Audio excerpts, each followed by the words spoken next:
Stocks வாங்கி விற்று தலைவலியோடு இருக்கிற இன்வெஸ்டராக நீங்கள் இருக்க வேணாம்னு நினைக்கிறீங்களா? மியூச்சுவல் ஃபண்டில் தாராளமாக நீங்கள் இன்வெஸ்ட் பண்ணலாம். 1 கோடி என்ற இலக்கை அடையலாம். சில ஆயிரம் சம்பாதிக்கக்கூடிய ஒரு முதலீட்டாளராக நீங்கள் இப்போ இருந்தாக்கணும். லட்சங்களை கடந்து 1 கோடியை நீங்கள் எட்ட முடியும். மைல்ஸ்டோன்ஸ் 12 அதற்கான ஒரு இடம் தான். அது உங்களுக்காக தான் உருவாக்கி இருக்கோம். இந்த பிளாட்ஃபார்ம் மூலமாக நீங்கள் நிச்சயமாக 1 கோடி என்ற இலக்கை அடைய முடியும். ஒவ்வொரு மைல்களாக கடந்து 1 கோடி உங்களுக்கு வந்து சேரும். கீழே உள்ள ஃபார்மை ஃபில் பண்ணுங்க, M2W சேருங்க, நிம்மதியாக இன்வெஸ்ட் பண்ணுங்க.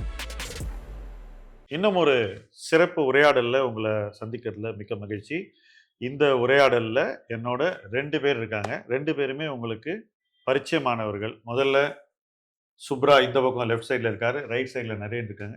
ஸோ இவங்களோட நம்ம பேச போகிற சப்ஜெக்ட் என்ன அப்படின்னு கேட்டிங்கன்னா, எப்படி நம்மளுடைய பர்சனல் ஃபைனான்ஸை அடுத்த கட்டத்துக்கு கொண்டு போகலாம். ஏன்னா இன்னைக்கு எல்லாருக்கும் அதானே ஆசை.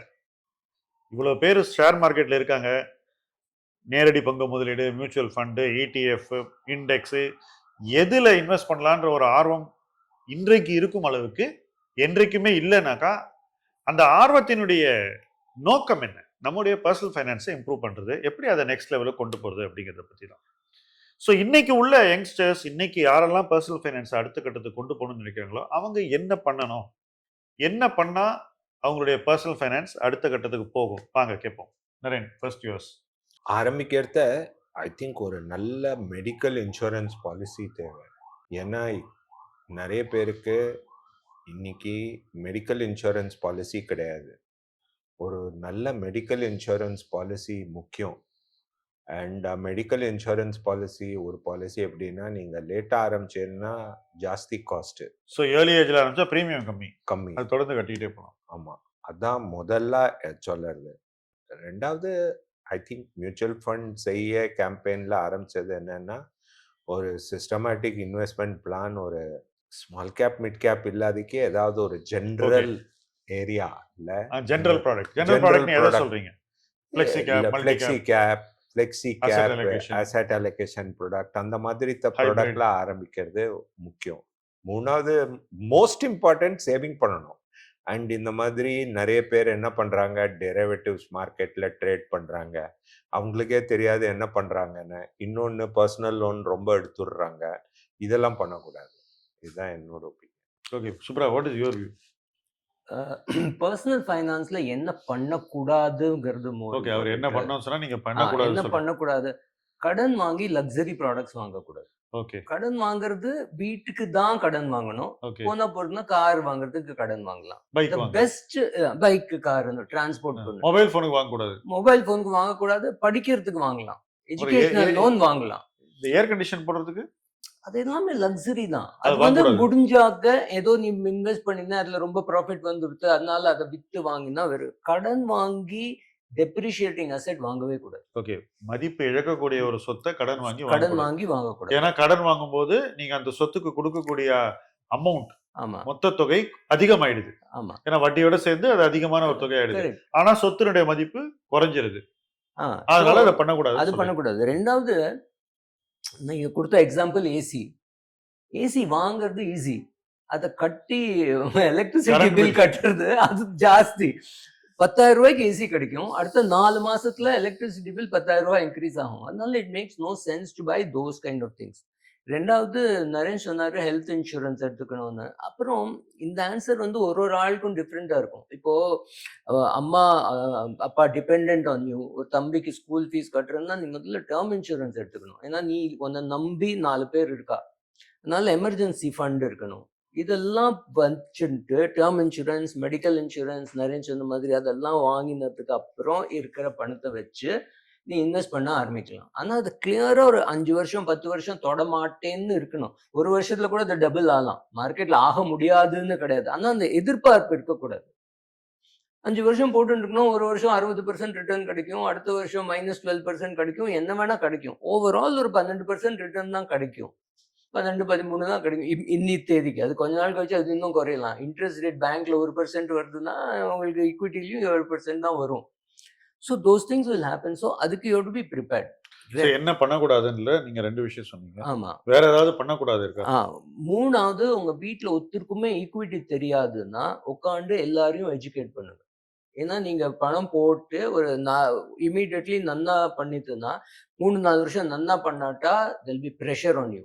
சோ நீங்க என்ன சொல்றீங்கன்னா வீட்ல இருக்கிறவங்களுக்கு ஈக்விட்டியை பத்தி தெரிஞ்சாதான் ஆமா நாளைக்கு நீங்க ஒரு ஷார்ட் பீரியட் ஆஃப் டைம்க்கு ஈக்விட்டி மார்க்கெட், ஈக்விட்டிங்கிற அசெட் கிளாஸ் சொத்து நல்ல ரிட்டர்ன் கொடுக்கலன்னா அவங்க பொறுமையா இருப்பாங்க. அவங்க பொறுமையா நிறைய பேர் சொல்றாங்க என் ஒய்ஃபுக்கு பயங்கர டென்ஷன். என்னோட ஆ. கிளைண்ட்ஸ் நிறைய பேர் ஆ. நேத்து கூட நீங்க பாத்துப்பீங்க, என்னோட ஒய்ஃபுக்கு பயங்கர டென்ஷன் ஆயிடுச்சு சார், இதெல்லாம் எதுக்கு அனாவசியமா பண்றீங்கன்னு என் கூட பயங்கரமா சண்டை போடுறாங்க, இதெல்லாம் பண்றதுக்கு பதிலா நகை கடையில போய் ஜுவல் வாங்கிடலாம் அப்படின்னு சொல்றாங்க. கரெக்ட். சோ நீங்க சொல்றீங்க அவங்கள மென்டலி ப்ரிப்பேர் பண்ணாங்க. இப்போ ஒரு சின்ன பையன் இருக்கான் 22-23 வயசுனா இங்க வந்து கல்யாணம் ஆயிருக்காது.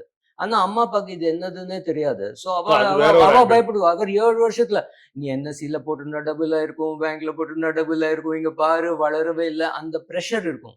ஸோ அந்த ப்ரெஷர்லேருந்து மீட்கிறதுக்கு என்னெல்லாம் பாதுகாப்பு எடுக்கணுமோ அதெல்லாம் எடுத்துக்கணும். So all types of insurance, medical insurance, term insurance, sensible, அது அவர் செய்யணும்னு சொன்னது. நீங்க வந்து அவங்கள ப்ரிப்பேர் பண்ணாம நீங்க இன்வெஸ்ட் பண்ணக்கூடாதுங்கிறீங்க. Third point. இது இம்பார்ட்டன்ட். அப்புறம் போட்டோம்னு அது ஜாஸ்தியா எடுத்துன்னா எல்லாத்தையும் வித்து அதில் போடக்கூடாது. அதுவும் ப்ராப்ளம். ஏன்னா நம்மளுக்கு வந்து சக்சஸும் ஹேண்டில் பண்ண தெரியணும், ஃபெயிலியரும் ஹேண்டில் பண்ண தெரியணும். ஸோ இன்னைக்கு வந்து ஈக்விட்டியை வித்துட்டு சில்வர் வாங்குறேன்னு சொல்றவங்க, கோல்டு வாங்கணும்னு சொல்றவங்க தப்புங்கிறீங்க. தப்பு. ஆனா நம்ம அது தப்புன்னு இன்னைக்கு நம்ம தப்புங்கிறோம், நாளைக்கு சில்வர் மேல போனா பாத்தியா எனக்கு கரெக்ட்னு நினைப்பான். நம்ம என்ன சொல்றோம், அடுத்த 10 வருஷத்துல இப்படி ஆகும், ஆனா அடுத்த 1 மாசத்துல என்ன ஆகும் நம்மளுக்கும் தெரியாது. ஸோ அவனுக்கு சில்வர் மேல போகும், கோல்டு மேல போகும், பார்த்தா இவாளுக்கு தெரியாதுன்னு விடுவான். ஸோ அதெல்லாம் you have to be careful and then keep learning. நிறைய புஸ்தகம் கிடைக்கிறது, நிறைய வெப்சைட்ஸ் இருக்கு, என்னெல்லாம் பார்க்கணும்னு பார்த்துட்டு அதை பார்த்து கத்துக்கணும். அப்ப லேர்ன் பண்ணாம இன்வெஸ்ட் பண்ணலாமா? நிறைய பேர் லேர்ன் பண்ணாம இன்வெஸ்ட் பண்ணாங்களே, அது உங்க டோட்ஸ்ல சேருமா? இல்ல இப்போ லேர்ன் பண்ணாமக்கி நீங்க கிரிக்கெட் விளையாடுவேலா, லேர்ன் பண்ணாமக்கி நீங்க சர்ஜரி பண்ணுவேலா, கார் ஓட்டுவேலா, சமைப்பேலா? கிச்சன்ல ஒரு 10 நிமிஷத்துல தெரிஞ்சுடும் இவனுக்கு ஒன்றும் தெரியாதுன்னு. இன்வெஸ்டிங்ல 10 வருஷத்துக்கு கூட தெரியாது என்ன இவனுக்கு லக்கா இல்ல தெரிஞ்சு பண்றானான்னு புரியறதுக்கே ரொம்ப டைம் ஆகும். ஓ எனக்கு புரியலையான்னு 10 வருஷம் கழிச்சு தான் தெரியும். அந்த ரிஸ்க் எடுக்கக்கூடாது. உங்க பர்சனல் ஃபைனான்ஸ்ல நீங்க ரொம்ப கரெக்டா பண்ணீங்க அப்படின்னு ஒரு விஷயம் எதை சொல்வீங்க? ரொம்ப கரெக்டா நீங்க பண்ணீங்க பர்சனல் ஃபைனான்ஸ்லன்னா எந்த விஷயத்த சொல்வீங்க? எல்லாரோட வியூ என்னன்னா எப்பவுமே வீடு வாங்கணுங்க. என்னோட ஒப்பீனியன்ல வீடு வாங்கணுங்கிறது ஒரு டிசிஷன். எல்லாருக்கும் இந்தியாவில் என்னன்னா ஒரு 2% ரெண்ட் இருக்கிற சூழ்நிலையில 2% 100 ரூபாய்க்கு ஒரு வீடு வாங்கினா 2 ரூபா சேவிங் ரெண்ட் வருது. அந்த மாதிரி சூழ்நிலையிலையும் எல்லாரும் வீடு வாங்குறாங்க இந்தியால. எனக்கு அது புரியவே இல்லை. என்னோட 36 வருஷத்துல என்னோட இந்த டிசிஷன் எல்லாரும் என்ன பார்த்து சிரிச்சிருக்காங்க. என்ன டிசிஷன் எக்ஸ்பிளைன் பண்ணுங்க. நான் என்கிட்ட நான் 26 வருஷமா பாம்பேல இருக்கேன், ரெண்ட்ல இருக்கீங்க. அத பத்தி நான் கவலைப்பட்டது இல்ல. ஹவுஸ் ஓனருக்கு ரொம்ப பிடிக்கும். உங்க ஹவுஸ் ஓனருக்கு உங்களை ரொம்ப பிடிக்கும். ஆமா இல்லையா? ஏன்னா நீங்க ரெண்ட்ல இருக்கீங்க. ஆமா சரி.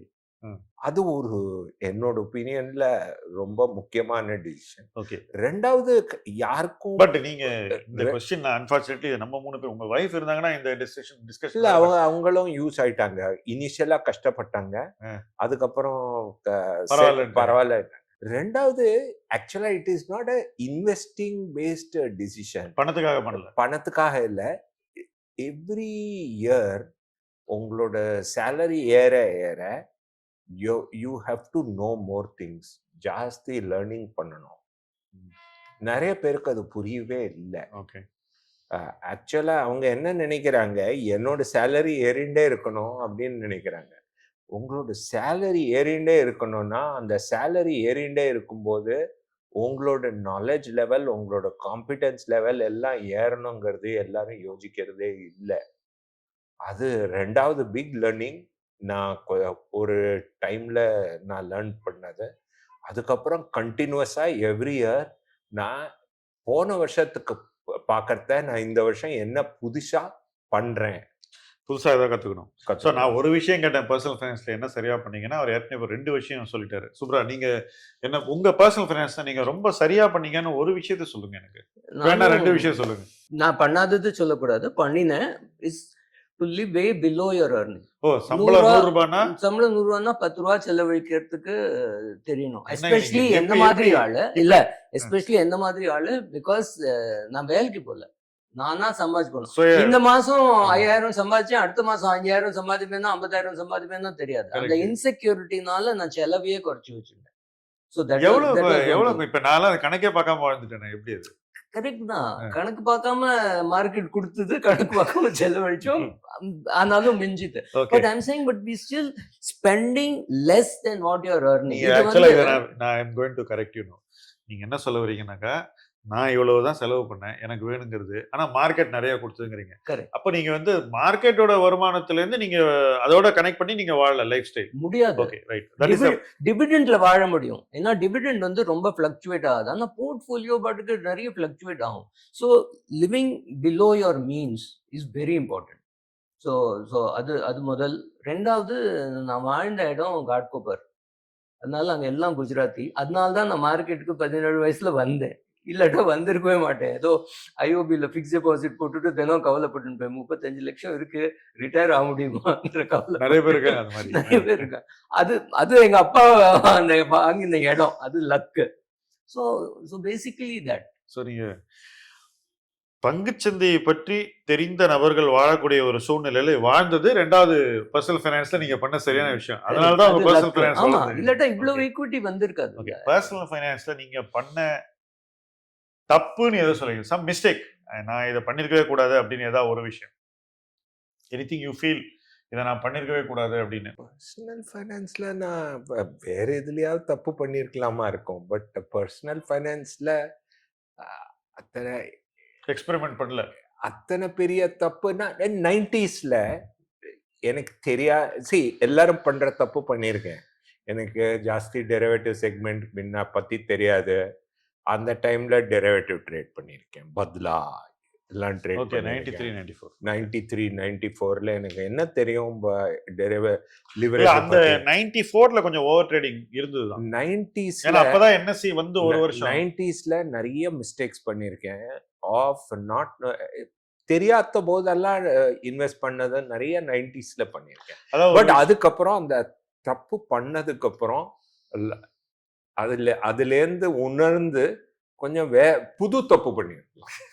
நீங்க என்ன தப்பு சொல்லுங்க, பர்சனல் மிஸ்டேக்? இல்ல, ரிஸ்க் புரியாம ஒரு புரோக்கர் கூட டீல் பண்ணி அந்த புரோக்கர் டிஃபால்ட் ஆயிட்டான். புரோக்கர் போயிட்டாரு, புரோக்கர் டிஃபால்ட் பண்ணிட்டான். சோ நம்ம ரொம்ப கேர்ஃபுல்லா போர்ட்ஃபோலியோ நம்ம ரொம்ப கேர்ஃபுல்லா கம்பெனி காலி. புரோக்கர் ஷேர்ஸ் எல்லாம் என்னாச்சு? ஆச்சு போச்சு. அப்புறம் சோ காட் வைப்ட் அவுட். அதாவது நீங்க என்ன சொல்றீங்கன்னா, உங்க சர்டிபிகேட்ஸ் வர வேண்டியதெல்லாம் உங்களுக்கு வராம அது எங்கேயோ போய் டெலிவரி கொடுக்காம அவன் டெலிவரி பணம் வராம அப்புறம் அது வரதுக்கு வாய்ப்பும் இல்ல. ஏன்னா நாங்க எல்லா போலீஸ் கமிஷனர் இங்க அங்க எல்லா இடமும் போயாச்சு, ஆனா கிடைக்கல. அப்ப மிஸ்டேக் என்னன்னா, யாரோட டீல் பண்ண கூடாதுன்றத நீங்க யோசிக்கல. ஆமா, இன்னாரோட தான் டீல் பண்ணணும்னு இல்ல. அது முன்னாடி நின்று ஆளு ஃப்ரெண்டு, ஓ ஃப்ரெண்டு தானே இவன் கூட டீல் பண்ணலாம் தான். ஆனா அவனுக்கு ஃப்ரெண்டாவும் இருக்கணும், காம்படன்ஸும் இருக்கணும்ல. அது விட்டான். நான் காம்படன்ஸை விட்டுட்டேன். ஓ ஃப்ரெண்டு தான் நம்மள சீட். இப்போ பல் வலிச்சாக்க நல்ல ஃப்ரெண்டு கிட்ட போக முடியாது, நல்ல டென்டிஸ்ட் ஃப்ரெண்டு கிட்ட தான் போகணும். அது எனக்கு அது தெரியல. அது 91லாம் அந்த லாஸ்லாம் ஆச்சு. இன்னும் அந்த பல்லு வலிக்குது, அந்த ரொம்ப வலிக்குது. இப்ப மத்தவங்க நம்ம எல்லாரும் நம்ம எவ்வளவோ பேரை பாக்குறோம், இன்வெஸ்டர்ஸ் நிறைய பேரோட பழகிருக்கோம். இன்வெஸ்டரா பழகிருக்கோம், நம்ம இன்வெஸ்டரா இருந்த காலத்துல பழகினவங்க, அப்புறம் அட்வைசரா அல்லது மேனேஜரா, ஸ்டாக் புரோக்கரா, இந்த மாதிரி நிறைய ரோல்ஸ் ரெண்டு பேருமே பண்ணியிருக்கீங்க. ஸோ அந்த ஒரு ப்ரொஃபஷனல் ரோல்ல, பர்சனல் ரோல்ல ரெண்டுத்துலேயுமே நீங்க வந்து நிறைய பேரை பார்த்துருக்கீங்க. எல்லாருமே பண்ணக்கூடிய ஒரு ரொம்ப காமனான ஒரு பர்சனல் ஃபைனான்ஸ் மிஸ்டேக் ஆனா பண்ணக்கூடாதுன்னா அது எது? ரொம்ப எல்லா டிசிஷனும் கரெக்டா போச்சு வச்சுங்க, அதுக்கப்புறம் ஒரு டைம்ல நான் தப்பே பண்ண முடியாது அப்படின்னு நினைக்க ஆரம்பிச்சோம் அப்படின்னு நினைக்கிறேன். ஐ அம் காட், நான் கடவுள். ஆமா, நான் நிறைய ஒரு கம்பெனிஸ்க்கு ஒரு டைம்ல ஒரு ஃபார்மா கம்பெனிக்கு சொன்னேன், நீங்க இப்போ தப்பு பண்ண போறீங்க, கடந்த 10 வருஷங்களாங்க ரொம்ப நன்னா ஓட்டிட்டு இருக்கீங்க, கரெக்டா தப்பு பண்ணார். அது மாதிரி 2007 நான் நிறைய மெட்டல் கம்பெனியை பார்த்துருக்கேன். அந்த கம்பெனிஸ் எல்லாம் சொன்னேன், நீங்க ரொம்ப நல்லா பணம் பண்ணியிருக்காரு, இப்போ தப்பு பண்ண போறேன், கரெக்டா தப்பு பண்ணாங்க. எல்லாரும் என்னன்னா நிறைய கரெக்டா எல்லாம் போச்சுன்னா அதுக்கப்புறம் எப்படி அந்த ஹியூமிலிட்டியை வச்சுண்டு தப்பு பண்ணாதிக்கு இருக்கலாம் அப்படின்னு எனக்கு ரொம்ப கஷ்டம். அதனால தான் வாரன் பஃபெட் என்ன சொல்லியிருக்காருன்னா, அரகன்ஸ், பியூரோக்ரசி, காம்ப்ளசன்சி, ஏபிசி அவர் சொல்லியிருக்காரு. 3 வார்த்தை சொல்லியிருக்காரு. அதோட தமிழ் எக்ஸாக்ட் வேர்டு உங்களால சொல்ல முடியும். அப்ப எல்லாருக்கும் தெரியும் இந்த 3 வார்த்தை. இந்த அதாவது அரகன்ஸுக்கு ஆணவம், கம்ப்ளசன்சிக்கு மெத்தனம், ஓகே, பியூரோக்ரசிக்கு நம்ம ஒரு என்ன சொல்றது, இட்ஸ் அ வே ஆஃப், அதாவது முடிவுகளை ஒரு விதமாக எடுப்பது.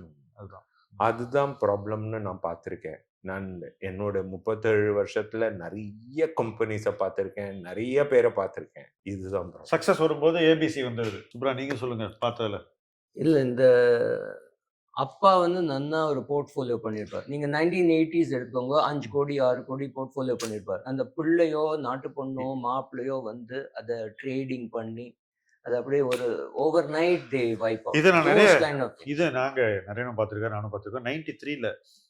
93ல என்எஸ்சி வந்த உடனே என்னாச்சு, அதுக்கு முன்னாடி ஷேர் சர்டிஃபிகேட் எல்லாம் பீரோல போட்டி ஊர்ல, சென்னைக்கு வெளியில மதுரை, காரைக்குடி இந்த மாதிரி வச்சிருந்தவங்க எல்லாம் என்ன பண்ணாங்க, சும்மா அதை பூட்டி வச்சு எங்க அப்பாவுக்கு ஒன்றும் தெரியல, அவர் எதுவுமே பண்ணல, பாருங்க என்எஸ்சியில் இன்னைக்கு வாங்கி நாளைக்கு வித்து ஒருத்தன் காசு பண்றான்னு சொல்லிட்டு அந்த ஷேர் சர்டிஃபிகேட் எல்லாம் இங்கே கொண்டு வந்து என்ன பண்ணாங்க, இதை வித்துட்டு பணமாக்கி அதை வச்சு ட்ரேடிங் பண்ண ஆரம்பிச்சாங்க. என்எஸ்சியில் நேராக ஒரு ஏசி ரூம்ல எல்லாரும் உட்காந்துட்டு புரோக்கர் ஆஃபீஸில் வித்து வாங்கி டெலிவரி கொடுத்து டெலிவரி எடுத்து ஏதோ ஒரு ஆக்டிவிட்டி பயங்கரமாக கிரியேட் பண்ண முடியல, பயங்கர பிஸி ஆகிடுறாங்க. ஸோ இதில் வந்து நிறைய பேர் விற்கவே கூடாத கம்பெனியை விற்று வாங்கவே கூடாத கம்பெனியை வாங்கி கடைசியில் அந்த நீங்கள் சொல்கிற எக்ஸாக்ட் அதே அவுட்கம் போர்ட்ஃபோலியோவை காலி துவம்சம் பண்ணிட்டு போயிட்டாங்க. நானும் பார்த்துருக்கேன், அவரும் பார்த்துருக்காரு. நீங்க வேற ஊர்ல வேற கேட்டகரி ஆஃப் பீப்புள். நீங்க சொல்றது ஆக்சுவலா மிடில் கிளாஸ், நான் சொல்றது எலிட், அதாவது பரம்பரை பணக்காரர்கள் இதை பண்ணியிருக்காங்கன்னு நான் சொல்றேன். ஸோ இது வந்து எதனால நடந்ததுன்னா நான் சொல்ற ரீசன் இருந்தா வேற ஏதாவது ரீசனா? இல்ல, இதே ரீசன் தான். இதுல என்ன ஆகுதுன்னா, அவன் ஏதோ கொஞ்சம் போய் பணம் பண்ணிடுவான். உடனே அந்த அம்மாக்காரி வந்து பார்த்தீங்களா உங்களுக்கு ஒண்ணுமே தெரியல, இவன் எவ்வளவு ஸ்மார்ட்டா பணம் பண்றான்னு சொல்லுவான். உடனே ஏறி இன்னும் கொஞ்சம் பண்ணுவான், அண்ட் எல்லாம் போயிடும். அந்த கிரீட், அந்த ஓவர் கான்ஃபிடன்ஸ், அதுதான் ஓவர் கான்ஃபிடன்ஸ் தான். ஆமா, ஓவர் கான்ஃபிடன்ஸ் சொன்ன ஏபிசி தான் அது. அரகன்ஸ் அண்ட் கொஞ்சம் அந்த நாங்க புரோக்கராகவும் பார்த்துருக்கோம். நாங்க வந்து டீ, காஃபி, டிஃபன் எல்லாம் ஃப்ரீயா கொடுப்போம். அவன் எங்கேயும் கீழே போய் புரோக்கரேஜ் பண்ணாட்டாங்க. ஸோ அங்கேயே உட்காந்து தினம் கிட்டத்தட்ட அதுதான் இந்த புரோக்கர் ஆஃபீஸ்ல டிஃபன் சமோசா எல்லாம் ஏன்னா நீ எழுந்து போக கூடாது, இங்கே உட்காந்து எல்லாத்தையும். பட் இது வந்து இதுக்கு ஒரு பேரலல் நான் உங்களுக்கு சொல்றேன். எங்க வீட்டு பக்கத்துல ஒரு சீட்டு கிளப் இருந்து 10 மணிக்கு எல்லாரும் வந்துருவாங்க. ஊர்ல இருந்தெல்லாம் வருவாங்க, ஆந்திரால இருந்தெல்லாம் ட்ரெயின் பிடிச்சி காலையில வந்து இங்க குளிச்சுட்டு பலன்னு வருவாங்க. வந்துட்டு காலையில 10 மணிக்கு சீட் ஆட ஆரம்பிச்சிருவாங்க. நீங்க நம்ப மாட்டீங்க, நைட்டு 11 மணிக்கு என் ஃப்ரெண்ட்ஸோட அப்படி பார்த்துட்டு இருக்கும்போது அங்கே வெளியே உட்காந்து இன்னும் அப்போதான் முடிச்சுட்டு வந்துட்டு ஏதோ இந்த பான் போடுவாங்க, இல்லை ஒரு சிகரெட்டு பிடிப்பாங்க. அதுக்கப்புறம் தான் வெளியே போவாங்க. 10 மணிக்கு வந்தவன் வெளியவே போக மாட்டான். வேலைக்கு அவங்களுக்கு tiffin, snacks, lunch, coffee, tea எல்லாம் வந்து அந்த டேபிள் கார்ட்ஸ் டேபிள் விட்டு அவன் எழுந்திருக்க கூடாது. ஆமா, தட் இஸ் சோ என்எஸ்சி கிட்டத்தட்ட. ஆமா, பட் அது இப்போ அங்க இருந்து இங்க வந்துருச்சு. நான் சொன்ன கேமிஃபிகேஷன். நீங்க இப்போ பார்த்தீங்கன்னா வாங்குறது விக்கிறதுலாம் ரெட் லைட், கிரீன் லைட் ஏதோ இப்படி போறது ரொம்ப அட்ராக்டிவா. It is boring. Equity market is boring. இது சொல்லி அழுத்து போயாச்சு. நான் தான் சொல்லுவேன், எக்ஸைட்டிங் சொல்லணும். நீங்க எல்லாம் உங்களுக்கு வியூஸ் இன்னும் 10 மடங்கு அதிகம். இல்ல, நான் தான் சொல்லுவேன், கிரிக்கெட்ல ராகுல் Dravid is a good batsman. என்ன பண்றான், அங்க நின்று பால விடுறான். இப்ப இட் இஸ் சோ ஈஸி, நீ பண்ணி காட்ட முடியாது. அங்க சும்மா நின்று ஒரு பாலா விடுறது, that is what gives him that score. No, he's got a good batting score, he's got a low standard deviation, ideal batsman. ஆனா பேட்டிங் போரிங்கா இருக்கும், ஆனா அவனோட டோட்டல் ரன்ஸ் பாரு, ஆவரேஜ் பாரு, அது நல்லா இருக்கும். So same thing equity market is so action seek பண்ணி மிடில் கிளாஸ் பீப்புள் பணத்தை வந்து பிகெஸ்ட் மிஸ்டேக் சொல்றீங்க. இப்போ நான் 2 பேர்கிட்டையும் கேட்க போறது டிலேட் கிராட்டிஃபிகேஷன்.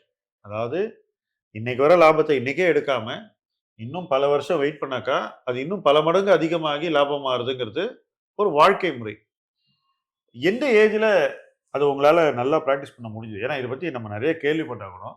எந்த ஏஜுக்கு மேல உங்களால அதை ரொம்ப ஸ்டேபிளா okay yes I am chilled out, நான் வந்து வெயிட் ஃபார் மை கிராட்டிஃபிகேஷன்ன்றது எந்த ஏஜுக்கு மேல வந்தது? கிட்டத்தட்ட ஒரு 35-40 வயசுல 35, 40 பட் ஆனா ஃபண்ட் மேனேஜ்மெண்ட்ல இப்போவும் சிலப்போ அர்லியா ஒத்துடுறோம்.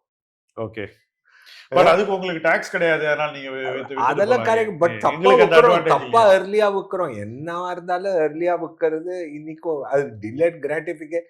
இண்டிவிஜுவலா நான் டெய்லி கவலைப்படுறது இல்ல, அது வேற விஷயம். இண்டிவிஜுவலா ஃபுல்லா டிலே கிராட்டிஃபிகேஷன் அத பத்தி கவலை இல்ல. பட் ஆனா as a ஃபண்ட் மேனேஜர் எத்தனை தப்பு பண்ணிருக்கோம். இன்னொரு 2 வருஷம் வெயிட் பண்ணி இருந்திருக்கலாம் இந்த ஷேர் வச்சுட்டு அப்படின்னு தோணும். ஓகே, சுப்ரா நீங்க சொல்லுங்க. இல்ல இப்போ என்ன ஏஜ்ல நீங்க அதை வந்து ஃபுல்லா? இல்ல அது ரிப்ளை டிஃப்ரெண்ட்லி. என் ஃப்ரெண்டோட பொண்ணு ரொம்ப செலவழிச்சிருந்தா. ஸோ அப்பாக்காரன் சொல்றான், நீ இப்படிலாம் பண்ணினா நான் எல்லாத்தையும் செலவழிச்சுடுவேன், அவனுக்கு ஒன்றும் கொடுக்க மாட்டேன். அவன் சிரிக்கிறான், அவனுக்கு செலவழிக்க தெரியாது. ஸோ நம்ம அந்த மாட்டின்னு இருக்கோம், அந்த மாதிரி செலவழிக்க வர்றது இல்லை, கை வர்றது இல்லை. நமக்குன்னு செலவழிக்க கை வருது, அதனால growth ஆகுது.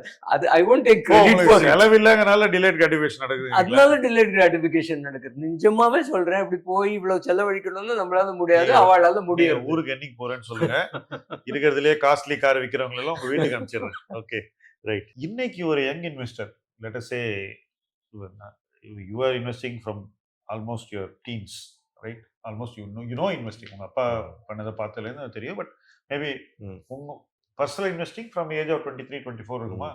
இருக்கும், ரைட். இப்போ எனக்கு வந்து 21லேருந்து ஐ எம் இன்வெஸ்டிங். சூப்பரா, நீங்க என்ன ஏஜ்லேருந்து ஆக்சுவல் இன்வெஸ்ட்? அதே தான் 17, okay, because your father made you manage. So இன்னைக்கு இந்த ஏஜ் குரூப்ல நிறைய பேர் வராங்க. இன்னைக்கு யங்ஸ்டர்ஸ் வந்து மார்க்கெட்டுக்கு நிறைய பேர் வராங்க. நானும், எனக்கு டெய்லி ஒரு ரெஸ்யூமே வரும். வந்து நல்லா படிச்சிருப்பான், அண்டர் கிராடு, ஈக்விட்டி ரிசர்ச் இன்டர்னாக ஆகணும், எனக்கு வந்து இன்வெஸ்டர் ஆகணும், மேனேஜர் ஆகணும். இது ஒரு பாதை எல்லாருக்கும் இருக்கு. இந்த மாதிரி யங்ஸ்டர்ஸ் 21, 22ல வரவங்களுக்கு இன்வெஸ்ட்மெண்ட்ல நீங்க கொடுக்கக்கூடிய மிக முக்கியமான அட்வைஸ் அப்படின்னு சொன்னீங்கன்னாக்கா, வாட் யூ ஷுட் டூ, இதை நீ பண்ணியே ஆகணும் அப்படின்னு ஒரு 21, 22 இயர் ஓல்ட் படிச்சு முடிச்சுட்டு மார்க்கெட்டுக்கு வரவனுக்கு என்ன அட்வைஸ் சொல்வீங்க? அடுத்து உங்கள்ட்ட வருவேன். நான் என்ன சொல்றது என்னன்னா, லேர்ன் பண்ணேன் ஃபர்ஸ்ட். நேரா போய் இன்வெஸ்ட் பண்ண, நேரா போய் இமீடியட்டா இன்வெஸ்ட் பண்றதை விட லேர்ன் பண்ணேன். கொஞ்சம் டைம் கொடு எல்லாத்துக்கும். எவ்வளோ டைம்? ஈவன் 3-4 வருஷம் அவசரம். எல்லாருக்கும் இந்த ஜெனரேஷன்ல இருக்கிறவா நிறைய பேருக்கு அவசரம். நான் சொல்றது என்னன்னா, லேர்ன் பண்ணேன். கொஞ்சம் ஒரு டவுன் டர்ன் வரும்னு கூட யாரும் நம்பல. ஓகே, ஐ மீன் ஸ்மால் கேப்ல டவுன் டர்ன் வரலான்னு கூட யாரும் நம்பல.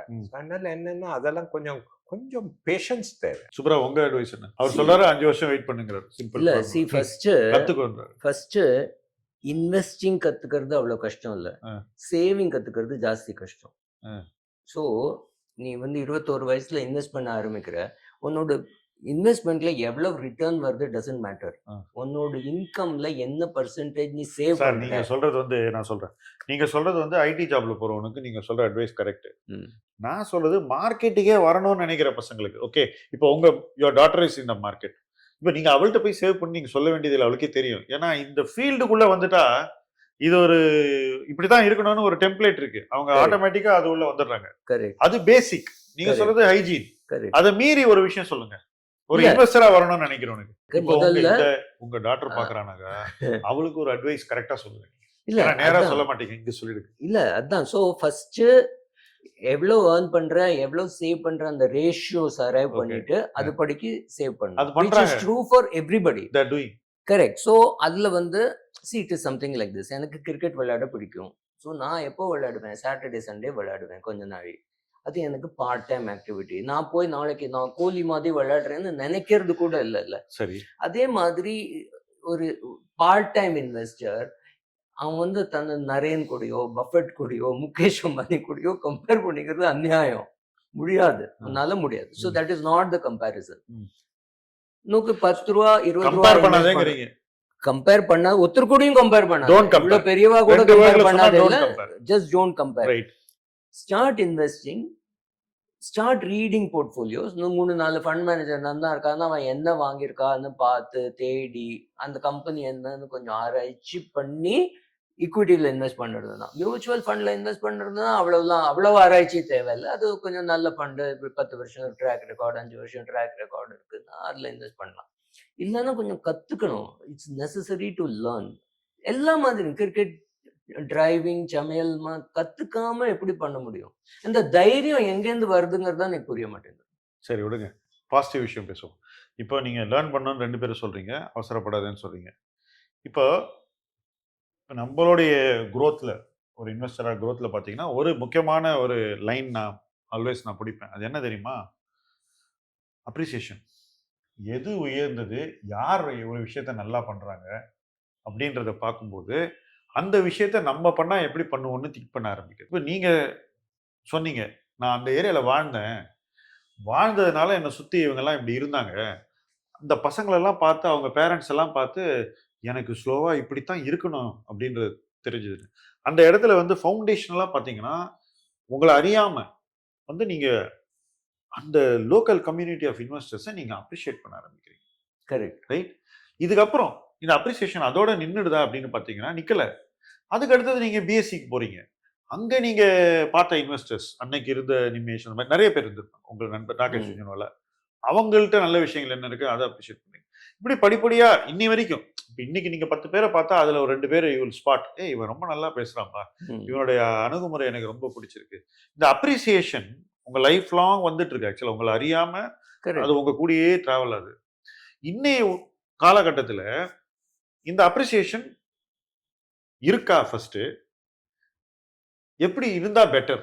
நெக்ஸ்ட் இதை மட்டும் சொல்லுங்க. இல்ல, எப்படி இருந்தா பெட்டர்னா, இந்தியன் ஃபண்ட் மேனேஜர்ஸ் புஸ்தகங்கள் எழுத மாட்டேங்கிறாங்க. சரி. ஸோ இன்னைக்கு நான் படிக்கணும்னா I have to still go to America. சரி. I have to get only American examples. Like Indian examples ரொம்ப rare to find. நான் ஃபுல்லா அங்க படிச்சு தான் கத்துக்கிட்டேன். அங்க அதை படிச்சு தான் கத்துக்கணும். அதை வந்து காப்பி பண்ண முடியுமா? அது எப்படி இருக்கும்? அது ஒரு பெரிய ப்ராப்ளம். ரெண்டாவது, அவ ஃபண்ட் மேனேஜ்மெண்ட் எப்படி பண்றான்னு நம்ம மாசம் அந்த ஃபேக்ட் ஷீட்டை பார்த்து இதை வாங்குறாளா, இதை விற்கிறாளா பார்த்து தான் கத்துக்கணும். So it's a derivative product. You can't go directly and learn from them. They are not writing. இப்போ பீட்டர் லிஞ்ச் என்ன பண்ணினானோ பண்ணலையோ 13 வருஷம் தான் பண்ணினான். பிரமாதமா பண்ணாரு. இல்ல 13 வருஷம் பிரமாதம் பண்ணோம். பட் நரேன் பிரசாந்த்லாம் 20 வருஷம் 25 வருஷமா பண்ணிட்டு இருக்கா. அதை பத்தி it is not enough is written about it. So ஒரு நல்ல ஜர்னலிஸ்ட் இவ கூட உட்காந்து அதெல்லாம் எடுத்து இன்ட்ரெஸ்டிங்கா எழுதினாக்க people will read. இல்லனா there is nothing to read for people. Yourself. Appreciation. Maybe No, I'm not asking you to react to what he said. I'm asking you about உங்க idea of the appreciation, because நம்ம நிறைய இன்வெஸ்டர்ஸை பார்த்துருக்கோம். Okay, நிறைய பேர் நம்மளை சுற்றி நல்லா பண்ணுறவங்கள பார்த்துருக்கோம், நல்லா பண்ணாதவங்களையும் பார்த்துருக்கோம். இந்த நல்லா பண்ணுறவங்கள பார்த்து நம்ம கற்றுக்கிட்ட விஷயங்கள் நிறைய. ரைட்? ரிலேட்டிவ் வேல்யூவேஷன் ஒரு சின்ன உதாரணம். ஸோ இந்த அப்ரிசியேஷன் இன்னைக்கு எந்த அளவுக்கு, இப்போ உங்ககிட்ட நிறைய பேர் இருக்காங்க, அனலிஸ்ட்லேருந்து ஒரு 50 பேர் வேலை பண்ணுறாங்க. அவங்க உண்மையிலேயே இந்த அப்ரிசியேஷனை வந்து போதுமான அளவு அவங்க ப்ராக்டிஸ் பண்ணுறாங்களா? அது பாக்குறீங்களா? I think sometimes எனக்கு என்ன தோன்றது, நாங்கெல்லாம் சரியா அப்ரிஷியேட்டே பண்றது இல்லை சில பேர். சம்டைம்ஸ் என்னவோன்னா, ஒரு ஆள் தப்பு பண்ணா அந்த ஆளோட தப்பை பத்தி பேசுவோம், தப்பை பத்தி தான் எல்லாரும் பேசுறாங்க அப்படின்னு எனக்கு தோன்றது சம்டைம்ஸ். எத்தனை அப்ரிஷியேட் பண்றோம், இப்போ என்னோட டீம்லயே யாராவது கரெக்டா பண்ணா அந்த ஆள் எத்தனை அப்ரிஷியேட் பண்றேன் சம்டைம்னு எனக்கு தோன்றுது. பட் வெளியில இருக்கிறவங்க அப்ரிஷியேட் பண்றோமா? இப்போ இந்தியன் இன்வெஸ்ட்மெண்ட் வேர்ல்ட்ல எவ்வளவு பேரை நம்மளால அப்ரிஷியேட் பண்ண முடியுது? பண்றதே இல்ல. So that's the no, I think they are also scared. எல்லாம் பேசினாக்க எங்க திருஷ்டி பட்டுடுமோ, இன்கம் டாக்ஸ் வருவனோ, ஏதோ கவலை இல்ல people are not talking enough. அது மாத்திரம் இல்ல, one more thing I've noticed, very rarely a good fund manager has good communication skills. நிறைய நல்ல ஃபண்ட் மேனேஜர்ஸ்க்கு கம்யூனிகேஷன் ஸ்கில் இல்லைன்னா அது வெளியில வருது இல்லை, அவளாவது அது சொல்ல தெரியறது இல்லை. So all this is a problem. But நீங்க சொன்ன ஒரு பாயிண்ட் நான் ஒத்துக்கிறேன். இப்போ கூட நிறைய ஃபண்ட் ஹவுசஸ்ல இருந்த டாப் பீப்புள் அவங்கள பத்தின புக்ஸ் வருது. For example, you have read James Montier's book, you have read Michael Mauboussin multiple books. Okay, Peter லிஞ்சை பற்றி நம்ம படிச்சிருக்கோம், வாரன் பஃபெட்டை பற்றி நிறைய படிச்சிருக்கோம், முங்கரை பற்றி நிறைய படிச்சிருக்கோம். இது தவிர்த்து இன்னொரு 50 ஃபண்ட் மேனேஜர்ஸை பற்றி நம்ம படிச்சிருக்கோம். ஆக்சுவலாக பார்த்தீங்கன்னா ஓகே, கிட்டத்தட்ட ஒரு 60-70 பேர் நம்ம வந்து பார்த்துருப்போம், அப்ரிஷியேட் பண்ணியிருப்போம். சில விஷயங்களை படிக்கும்போது ஆமாம் இல்லை இது நம்மளும் பண்ணியிருக்கோமே, இந்த இடத்துல இது நல்லா இருக்குன்னு தோணும், இது நம்ம இப்படி பண்ணியிருக்கலாமே வேற ஒரு இடத்துல நம்ம பண்ண விஷயத்தை தோணும். பட் இவர் சொல்ற மாதிரி அது இந்தியன் கான்டெக்ட்ல ரொம்ப ரொம்ப ரொம்ப ரொம்ப குறைவா இருக்கு. ஆக்சுவலா இல்லவே இல்லை, ஆல்மோஸ்ட் இல்லை. ஏன்னா இங்க எழுதப்படுற புஸ்தகங்களே வந்து எப்படி இருக்குனாக்கா லார்ஜர் தென் லைஃப் இமேஜை ப்ரொஜெக்ட் பண்ணக்கூடிய புஸ்தகமாக இருக்கு. இப்போ சுப்ரா பத்தி எழுதினா சுப்ரா ஜெயிச்சதை பத்தி மட்டும் எழுதணும். சுப்ரா கிரேட்டஸ்ட், சுப்ரா மாதிரி யாருமே இல்லை அப்படின்னு அந்த புக்கு வெளியே வரும் ஃபைனலி. அப்படிதான் எழுதுறாங்களே தவிர சுப்ரா நீங்க எங்க தப்பு பண்ணீங்க அதை கொஞ்சம் சொல்லுங்கன்னு ஒரு சாப்டர் கூட இருக்காரு. வேற அங்க அப்படி இல்லை. அவங்க வந்து they are not worried about hall of shame or wall of shame. அவங்க அந்த வால் ஆஃப் ஷேமை புக்லயே காட்டுறாங்க. இந்த மாதிரி ஒரு முட்டாள்தனமான விஷயம் நான் பண்ணேன், இது இப்படி போயிடுது அப்படின்றது. அது நம்ம ஊர்ல வந்து பிகாஸ் இந்த புக்குன்றதே நீங்க பர்சனல் ப்ரொஜெக்ஷனுக்கு எழுதப்படுற ஒரு விஷயமா இருக்கு. Correct. To answer your question, it is not meant for. ஆமா, எனக்கு ஏயுஎம் கலெக்ட் பண்ணறதுக்கா எழுதின புக் வந்து advertisement. It's not a real honest book. So நிறைய நீங்க ஒரு புக் எழுதுவீங்களா எப்பயாவது? என்னைக்காவது யோசிச்சுட்டு இருக்கேன். ஓகே, யோசிச்சுட்டு இருக்கீங்க. சோ அதுக்கு இடம் இருக்கு எழுதுறதுக்கு, டெஸ்க் பாத்துட்டீங்க நீங்க. ஓகே, இல்ல நிறைய நீங்க உங்க புக் ஏன் ரீபப்ளிஷ் ஆகல அதுக்கு பதில் சொல்லுங்க. நான் அத்தனை நாளா கேட்டுட்டு இருக்கேன் புக். இல்ல புக் ரீபப்ளிஷ் ஆகாததுக்கு காரணம் அந்த பப்ளிஷர் என்ன பார்த்து பயந்து போய் பப்ளிஷிங்கே விட்டுட்டாங்க, சிஎன்பிசி. ஸோ அதை அவங்க கிட்ட இருந்து எடுத்து இன்னொரு பப்ளிஷருக்கு கொடுத்து பண்ணணும், அவ்வளவுதான். வேற ஒன்றும் காரணம் இல்லை. ரைட். ஸோ அது ஒரு ப்ராக்டிக்கல் ப்ராப்ளம் இந்த கான்வர்சேஷன்ல. பப்ளிஷர்ஸ் கிடைக்கிறது இல்ல, பப்ளிஷர் கிடைச்சிடுவான். ஆனா இந்த எக்கனாமிக் டைம்ஸ் என்ன வந்து 1500 வாரத்துக்கு ஆர்டிக்கல் எழுத சொல்லுவோம். அதுக்கு எழுதுறதுக்கு டைம் ஆகும். இப்போ வந்து 2 ட்வீட்டுக்குள்ள தான் 500 வேர்டுக்கு மேல எழுதாதேங்கிறான். ஓகே. ஸோ எழுதுறது கூட அவ்வளவு ப்ராப்ளம் இல்லை. வே பீப்புள் அப்சார்ப். நம்மளுக்கு வந்து சாய்ஸே இருக்கல. நம்ம புஸ்தகத்துல இருந்து தான் நம்ம கத்துக்கணும்னு இருந்தது. இப்போ வந்து வீடியோ இருக்கு, நிறைய இருக்கு. ஸோ எதுல இருந்து எடுத்துக்கணும்னு நம்மளுக்கு புரியறது இல்லை. ஓகே, நான் 2 விஷயங்கள் கேட்டு இந்த வீடியோவை க்ளோஸ் பண்றேன்.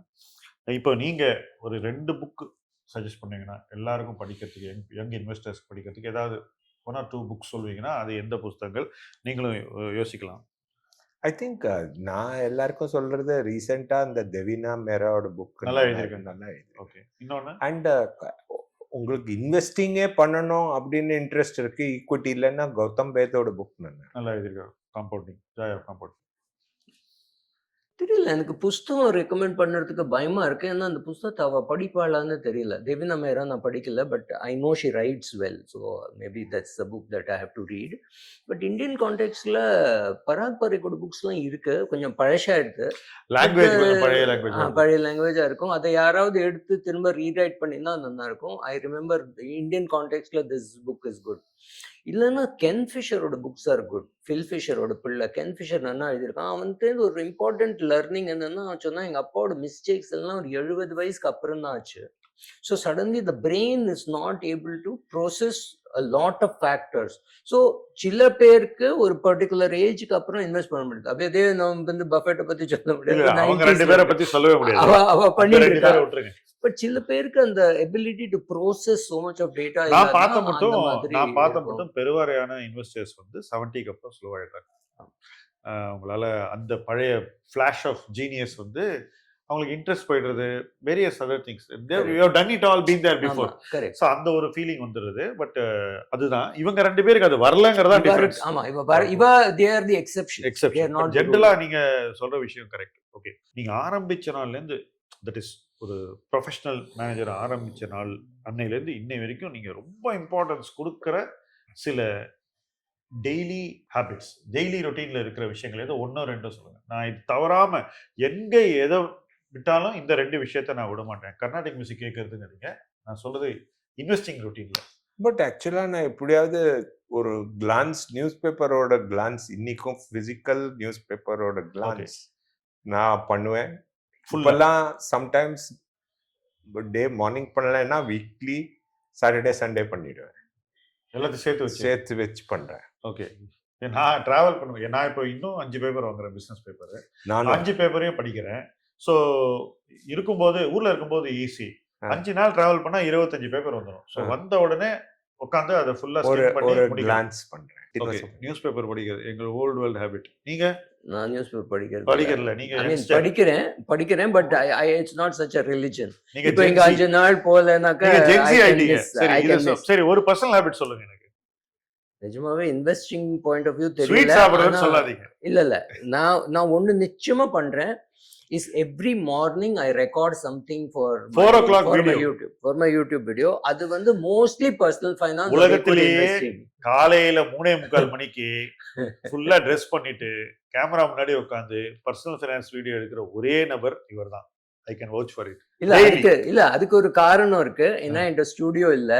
அதனால அந்த வீட்ல அந்த 4 மணிக்கு ஒருத்தரும் வந்து டிஸ்டர்ப் பண்ண மாட்டா. போன் அடிக்காது, பெல் அடிக்காது, நாய் குறைக்காது, ஒண்ணும் ஆகாது. அந்த டயத்துல பீஸ்ஃபுல்லா ஐ கேன் ரெக்கார்ட். அதே ஒரே காரணம் இல்ல தான். Correct. But this is an old habit. I sleep at 9:30, so I get up early. 4 o'clock. So and your mind is fully. ஆமா. So talking about this video, okay, it's a journaling basically. It's another form of journaling. Any journaling நிறைய நீங்க உங்க experience ஏதாவது journaling பண்றீங்களா? இல்ல I think என்னோட colleagues are bored with my journaling. But அந்த journaling நான் வேர்ல்டுக்கு பண்ண முடியாது. நான் இந்த வேலையில இருக்கிற வரைக்கும் எப்படி பண்றீங்க அது சொல்லுங்க. மெயில்ல எழுதிருக்கீங்களா? நிறைய ரெகுலரா என்னோட கலீக்ஸ்க்கு நான் மெயில் டெய்லி கிட்டத்தட்ட டெய்லி ஆயிடுறது. ஆக்சுவலா என்ன பத்தி வெவ்வேறு இதை பத்தி அண்ட் சி ஒரு லாஸ்ட் 10 years நான் 15 வருஷமா சிஐஓ இருக்கேன். 15 வருஷத்துல வேரியஸ் பீரியட்ஸ்ல வேற விஷயங்கள். 2024ல ஸ்மால் கேப் ஸ்டாக்ஸ்ல கேர்ஃபுல்லா இருங்கன்னு எவ்ரி வீக் 2 தடவை எழுதியிருக்கேன். இப்போ ஐபிஓஸ்ல கேர்ஃபுல்லா இருக்கும். அவ்வளவு ஏன் பிரஷர்? ஐபிஓஸ்ல நான் சொல்றேன், ஐபிஓஸ்ல கேர்ஃபுல்லா இருங்கன்னு இந்த வருஷம் எழுதியிருக்கேன். லாஸ்ட் அபவுட் ஒரு மாசம் வரைக்கும் முன்னால. இப்பதான் விட்டுருக்கேன். இப்போ ஐபிஓஸ் இப்போ ஐபிஓ இல்ல. சோ இதெல்லாம் என்னன்னா எல்லாத்துக்கும் ஒரு வெதர். சூப்பரா. இந்த வீடியோ ஜர்னலிங் தவிர ஏதாவது ஜர்னலிங் இல்ல முதல்ல பண்ணிருந்தேன். ரைட்டிங் நான் blog ரன் பண்ணிருந்தேன். ஆமா, அதை நிறுத்திட்டீங்க. அதை நிறுத்திட்டு இப்போ வீடியோ ஜர்னலிங்க்கு வந்துட்டேன். vlog. Okay. So next few இயர்ஸ்க்கு இதுதான் என்னோட அஜெண்டா இன் இன்வெஸ்டிங் அப்படின்னா ஏதாவது ஒரு something you have in mind, இதெல்லாம் நல்லா பண்ண முடியும் நெக்ஸ்ட் ஃபியூ இயர்ஸ்ல என் இன்வெஸ்டிங்ல இதை பெட்டரா பண்ண முடியும்னு something you feel that you will do in a better way in the next few years? I think எல்லாருமா சேர்ந்து எங்களுக்கு நிறைய பைசா கொடுத்துருக்காங்க மேனேஜ் பண்றது. அது சரியா மேனேஜ் பண்றதே ஒரு வேலை. அதே ஒரு வேலை. அது சரியான வேலை. 12 லட்சம் கோடி கிட்டத்தட்ட இருக்கு. அந்த 12 லட்சம் கோடி மேனேஜ் பண்றதுங்கிறது ஒரு பெரிய ரெஸ்பான்சிபிலிட்டி என்ன கேட்டீங்கன்னா. இல்ல ஐ மீன் நரேனுக்கு 12 லட்சம்னு is saying in 2026. In 2029 it's going to be 25 lakh crores. You tell me about that kind of so I don't think I will do anything great. என்னோட ஓல்டு போர்ட்ஃபோலியோல இருந்து கொஞ்சம் கொஞ்சம் விப்பேனா இருக்கும். அது தவிர I am not going to do anything new. like தினம் இந்த AI வந்துடுது இது வந்துடுதுன்னு கவலை இல்லை. ஏன்னா people will continue to shave and shampoo and take bath. so அந்த கோல்கேட் பிஎன்ஜி எல்லாம் இருக்கும்.